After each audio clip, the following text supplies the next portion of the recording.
Je ne pense pas que ce soit une coïncidence, si le calendrier des manuscrits de la mer Morte, que les habitants de Qumran ont utilisé, est le seul calendrier dans le monde antique qui a défini une fenêtre de temps pour l'arrivée du Messie, laquelle correspond à la date de naissance de Jésus.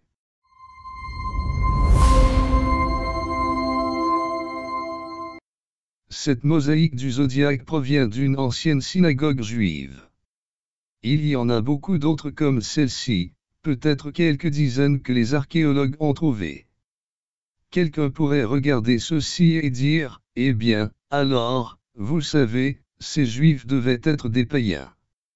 Non, ils ne l'étaient pas, mais ils avaient une perception différente de ce qui se passait dans le ciel, de qui contrôle cela, et de ce que cela signifie, par opposition aux croyances païennes.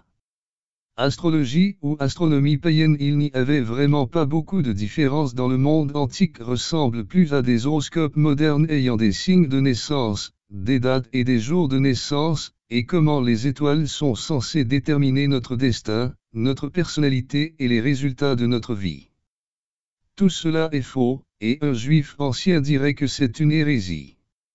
Seul Dieu est souverain, et il travaille un plan lié au temps et à l'espace.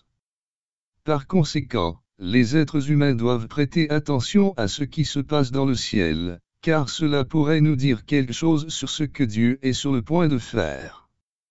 Parmi les personnes les plus intéressées, se trouvaient les habitants de Qumran, près de l'endroit où les manuscrits de la mer Morte ont été trouvés. Les chercheurs y ont trouvé un certain nombre de textes astronomiques anciens.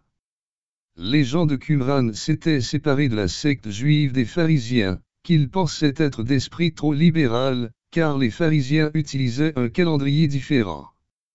Pour nous aujourd'hui, cela semble fou, mais ils étaient si sérieux à ce sujet, car il y avait une conception juive du ciel qu'ils tenaient important, croyant que les étoiles et les planètes télégraphient des idées venues de Dieu.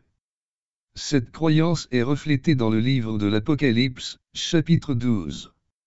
Je ne peux prouver ce que je vais suggérer, mais à plusieurs reprises dans l'Apocalypse, l'auteur Jean a dit, « J'ai levé les yeux au ciel », et raconte ce qu'il a vu. Et si ce qu'il a vu était réellement là? Et si Jean reliait des parties de l'Apocalypse aux signes astronomiques réels qu'il a vus? Jean écrit. Un grand signe apparut dans le ciel, une femme vêtue du soleil, qui avait la lune sous ses pieds et une couronne de 12 étoiles sur sa tête.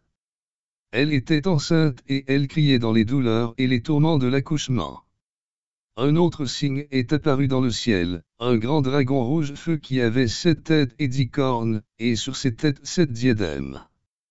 Sa queue entraînait le tiers des étoiles du ciel, il les jeta sur la terre.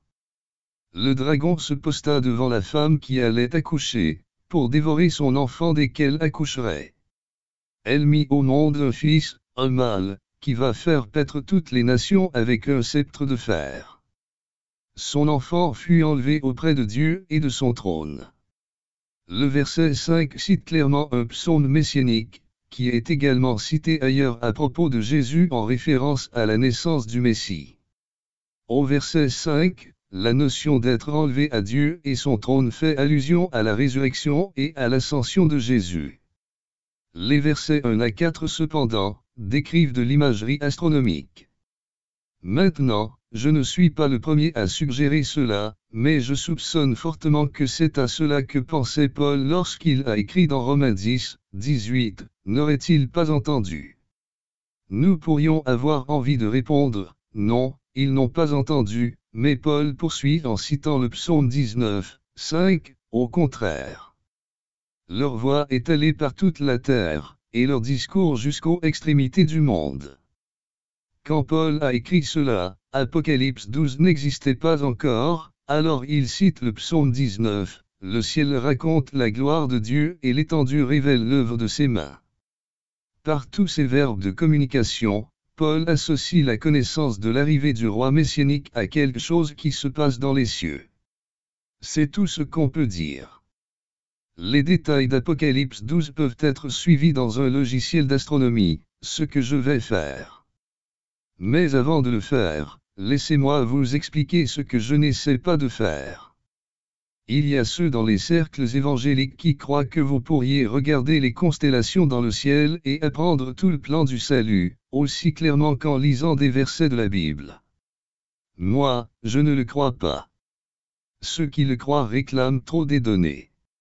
Ce que je crois, comme les mages, c'est que le mouvement des étoiles et des planètes, à un certain moment de l'histoire, leur a dit qu'un roi divin était né à Bethléem. Alors, ils ont scellé leur chameau, et sont venus le voir. Certains juifs ont vu ces signes, et certains gentils, y compris les mages, avaient vu ces signes. Parce qu'ils regardaient le ciel. Car ils croyaient que le Dieu créateur, le Dieu d'Israël, était capable de télégraphier de tels messages. Ainsi, je ne pense pas que ce soit une simple coïncidence, si le calendrier des manuscrits de la mer Morte utilisé par les habitants de Qumran est le seul calendrier dans le monde antique qui prévoyait un moment dans le temps pour l'arrivée du Messie, qui correspond à la date de naissance de Jésus. C'était trop incroyable pour être une simple coïncidence. Donc, cela dit, entrons dans cela avec ce que je pense que nous pouvons affirmer. Sur votre écran, vous voyez le Soleil et la Lune. La ligne s'appelle l'écliptique. Les astronomes tracent cette ligne pour les aider à suivre le mouvement des constellations. Vous remarquez que le Soleil apparaît au milieu de la femme, Virgo, la Vierge. Les astronomes ont leurs différentes méthodes pour identifier les 12 étoiles autour de sa tête. La femme aux 12 étoiles, c'est la Vierge qui est sur le point d'accoucher. Comme nous le lisons dans Apocalypse 12, le Soleil est au milieu d'elle et la Lune est à ses pieds. Au-dessus de sa tête, j'ai demandé à mon logiciel d'astronomie de montrer l'étoile Régulus et la planète Jupiter. Ceux-ci ne sont pas nommés dans Apocalypse 12, mais si vous mettez les données d'Apocalypse 12 dans un logiciel d'astronomie, voici ce qu'il affichera. Qu'est-ce qui est important à propos de Régulus et Jupiter ? Jupiter était appelée la planète roi parce que c'est la plus grosse, et Régulus était considéré comme l'étoile roi en raison de sa luminosité. Ici, on les voit se chevaucher, car ils se superposent. Si vous étiez un astronome ancien, ceci attirerait votre attention, car les deux sont associés à la royauté. La constellation de la Vierge est la seule qui représente une femme.